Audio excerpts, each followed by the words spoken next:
इथे मी पाव किलो पनीर घेतलेलं आहे। पनीर आपल्याला इथे ताजंच घ्यायचं आहे। पाव किलो पनीरला मी असं कट करून घेतलेलं आहे, थोडं लांबसर आणि थोडं जाडसर असं। तर तुम्हाला आवडेल तसं शेपमध्ये तुम्ही पनीरला कट करून घ्यायचं आहे। आता या पनीरवर पाव छोटा चमचा मीठ, पाव छोटा चमचा तिखा लाल मसाला आणि अर्धा छोटा चमचा सोया सॉस टाकून घेतलेला आहे। मी सर्व जिन्नसनी पनीरला चांगलं कोट करून घ्यायचं आहे। पनीर फ्रेश असल्या कारणाने तुटू शकतं, त्यामुळे हलक्या हाताने पनीरला छान कोट करून घ्यायचं आहे। क्रिस्पीनेससाठी मी या पनीरमध्ये 1.5 चमचा कॉर्नफ्लॉवरचं पीठ टाकून घेतलेलं आहे आणि त्याचबरोबर बाइंडिंगसाठी 1 चमचा भरून मैदा टाकून घेतलेला आहे। आता हे सर्व जिन्नस व्यवस्थितपणे पनीरमध्ये छान कोट करून घ्यायचे। हलक्या हाताने बघू शकता जसं मी मिक्स करत आहे तसंच आपल्याला सर्व जिन्नस पनीरवरती मिक्स करून घ्यायचे आहेत आणि छान कोटिंग ही लावून घ्यायची आहे पनीरला। तर जसं मी केलेलं आहे तसंच तुम्हाला करायचं आहे। आता कोटिंग आपली रेडी झाली। पनीरला आपल्याला डीप फ्राय करायचं आहे।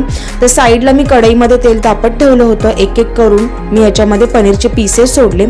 गॅसची फ्लेम मीडियम ठेवली आणि पनीरला चांगलं मी ते गोल्डन ब्राऊन होईपर्यंत फ्राय करून घेतलेलं आहे। अदरवाईज पनीरला एक कुरकुरीतपणा येईपर्यंत छान त्याला फ्राय करून घ्यायचं आहे। तर पनीर इथे छान फ्राय झालेलं आहे, व्हिडिओमध्ये तुम्हाला दिसतच असेल। पनीरला छान असा गोल्डन ब्राऊन कलर आल्यानंतर मी त्याला तेलामधून काढून घेतलेला आहे। तर एक बॅच मी पनीरचा तळून घेतला, सेकंड बॅच सुद्धा मी असाच पनीरचा तळून घेणार आहे। पनीर तयार झालं। आता पनीरचं शेजवान आपल्याला इथे तयार करून घ्यायचं आहे। तर इथे मी लोखंडी कढई घेतली आहे। लोखंडी कढईला चांगलं मी हाय फ्लेमवरती तापवून घेतलं। फ्लेम हायेस्ट ठेवली आणि आता कढईमध्ये 1 चमचा भरून तेल टाकलं। तेल चांगलं तापलं की त्यामध्ये 2 सुक्या लाल मिरच्या टाकून घेतल्या। त्याचबरोबर 1 चमचा भरून बारीक चिरलेलं लसूण, अर्धा चमचा बारीक चिरलेलं अद्रक टाकून घेतलं। आता ह्या जिन्नसला 1 मिनिटभर चांगलं मी परतवून घेतला हाय फ्लेमवरती आणि मग त्यानंतर ह्याच्यामध्ये 1 कांद्याला मी ते क्यूब्समध्ये कट करून टाकलेला आहे। तर तुम्हाला जसं दिसत आहे कांदा मी कट केलेला तसाच कांदा टाकायचा आहे।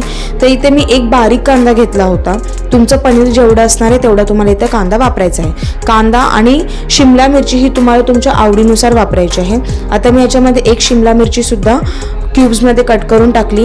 या दोन्ही जिन्नसला चांगलं सॉटे करून घेतलं हाय फ्लेमवरती 2 ते 3 मिनिटं। त्यानंतर यामध्ये चवीपुरतं मीठ टाकून घेतलं, अर्धा चमचा तिखा लाल मसाला, 1 चमचा भरून सोया सॉस टाकून घेतला। सर्व जिन्नस एकदा चांगले सॉटे करून घेतले। गॅसची फ्लेम आता सुद्धा मी हायेस्ट ठेवली होती। आता मग मी ह्याच्यामध्ये 2 चमचे चिंगची शेजवान चटणी टाकून घेतली। शेजवान चटणी मी घरात बनवली नव्हती, आयती शेजवान चटणी ते वापरली होती। शेजवान चटणी टाकल्यानंतर सर्व जिन्नसला पुन्हा एकदा छान मिक्स करून घेतलं। साईडला एका पेल्यामध्ये इथे मी 4 ते 5 चमचे पाणी घेतलं आहे। पाण्यामध्ये 1 चमचा भरून मी इथे कॉर्नफ्लॉवर टाकून घेतलं आणि त्याला चांगलं मिक्स करून घेतलं। आता हे जे कॉर्नफ्लॉवरचं पाणी आहे ते मी या कढईमध्ये टाकून घेतलेलं आहे। 10 मिनिटभर मी हाय फ्लेमवरती ह्याला असंच मिक्स करून घेणार आहे। तर आता हे जे पनीर शेजवान आहे ते मी ड्राय बनवत आहे। जर का तुम्ही ग्रेव्ही स्टाईलमध्ये बनवत असाल तर ह्याच्यामध्ये तुम्ही आणखीन पाणी ॲड करू शकता। मी हे पनीर शेजवान ड्राय बनवत आहे म्हणून ह्याच्यामध्ये मी फक्त 1 टेबलस्पून पाणी ॲड केलं आणि ह्याला छान मिक्स करून घेतलं। मग जे फ्राय केलेले पनीरचे पीसेस आहे ते मी या मसाल्यामध्ये टाकून घेतले आणि ह्या शेजवानच्या मसाल्यामध्ये हे पनीरला छान मी कोट करून घेतलं। 1 मिनिटभर हाय फ्लेमवरती या पनीरला असंच परतवून घ्यायचे। त्यानंतर ह्याच्यावरती स्प्रिंग अनियन म्हणजेच कांद्याची पात असेल तर ती थोडीशी टाकून घ्यायची आहे। माझ्याकडे कांद्याची पात नव्हती त्याच्यामुळे मी नाही टाकली आणि मग गरमागरम पनीर शेजवान घरातल्या घरात तुम्ही सर्व करू शकता। तर हॉटेलच्या पद्धतीने हा जो पनीर शेजवान आहे तो मी इथे तयार केलेला आहे। हा पनीर शेजवान घरामध्ये नक्की ट्राय करून बघा, खाण्यासाठी उत्तम डिलिशियस असा लागतो। रेसिपी आवडली तर चॅनलला लाईक, शेअर, सबस्क्राईब करायला विसरू नका। थँक्यू।